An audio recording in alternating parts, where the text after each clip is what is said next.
നമുക്ക് തേർഡ് പ്രോബ്ലത്തിലേക്ക് പോകാം. ഇവിടെ എന്താണ്? Obtain the output of the neuron y for the network shown in figure 3 using activation functions as binary sigmoidal and bipolar sigmoidal. അപ്പോൾ നമുക്ക് neural net തന്നിട്ടുണ്ട്. ഇതിൽ നിന്ന് നമുക്ക് മനസ്സിലാക്കാം 3 ഇൻപുട്ടാണുള്ളത്. അതിൻ്റെ values x1 0.8, x2 0.6, x3 0.4, then w1 0.1, w2 0.3, w3 minus 0.2, പിന്നെ നമ്മുടെ ബയാസ് 0.35. ഇവിടെ ഇൻപുട്ട് എപ്പോഴും 1 ആണ്. ഓക്കെ, സോ ഫസ്റ്റ് തന്നെ നമുക്ക് y in നെറ്റ് ഇൻപുട്ട് കണ്ടുപിടിക്കണം. ഇക്വേഷൻ ബി ബയാസ് ഉള്ളതുകൊണ്ട് b plus sigma i equal to 1 to n xi wi. ഇവിടെ n3 ആണ്, നമുക്ക് 3 ഇൻപുട്ടാണുള്ളത്. അതുകൊണ്ട് സിമ്പിളായിട്ട് ഇക്വേഷനിൽ നമ്മൾ സബ്സ്റ്റിറ്റ്യൂട്ട് ചെയ്തു. നമുക്ക് ഇവിടെ y in 0.53 കിട്ടി. ഇനി നമുക്ക് ക്വസ്റ്റ്യനിൽ പറഞ്ഞിരിക്കുന്ന ബൈനറി സിഗ്മോയിഡലും ബൈപോളാർ സിഗ്മോയിഡലും കണ്ടുപിടിക്കണം. ബൈനറി സിഗ്മോയിഡൽ കാണാനുള്ള equation y is equal to f of y in, that is 1 divided by 1 plus e raised to minus y in.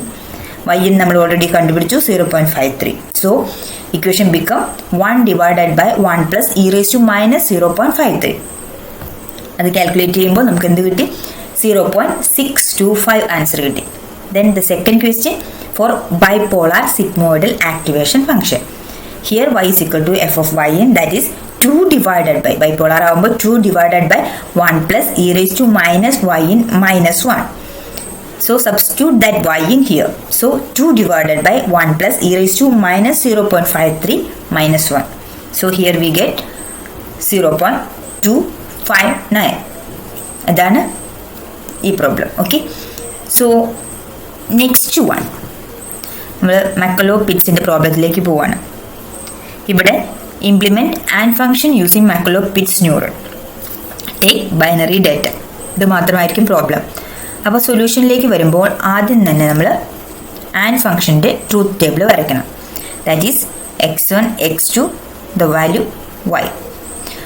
Input x1 1ഉം x2 1ഉം ആകുമ്പോൾ y എന്ന് പറയുന്നത് 1, x1 1ഉം x2 0 ആകുമ്പോൾ y 0. അതായത് ആൻഡ് ഫങ്ഷൻ്റെ truth table.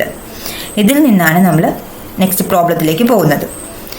So in McCulloch Pitts neuron only analysis is being performed. McCulloch Pitts neuron നമ്മൾ പഠിച്ചിരുന്നു തിയറി പോർഷനിൽ. അപ്പോൾ ഇവിടെ നമ്മൾ ജസ്റ്റ് ഒരു അനാലിസിസ് ആണ് ചെയ്യുന്നത്.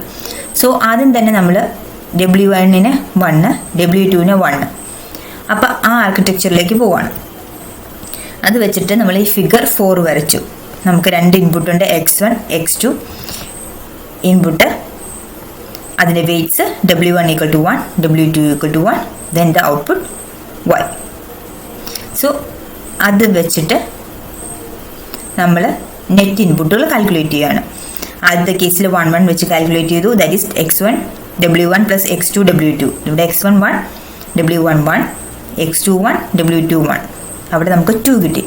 അതുപോലെ ഓരോ ഇൻപുട്ട് വാല്യൂസിനും കാൽക്കുലേറ്റ് ചെയ്ത് നെറ്റ് ഇൻപുട്ട് കണ്ടുപിടിച്ചു. സോ ആൻഡ് ഫങ്ഷനിൽ നമുക്ക് ഔട്ട്പുട്ട് എപ്പോഴാണ് ഹൈ ആകുന്നത്?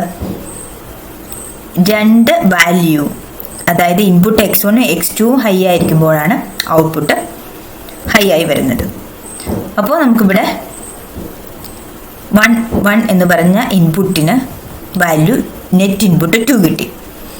സോ നമുക്ക് പറയാം ത്രെഷോൾഡ് വാല്യൂ 2. അപ്പോൾ തീറ്റ ഈക്വൽ ടു 2 എപ്പോഴും ഗ്രേറ്റർ ആണ്.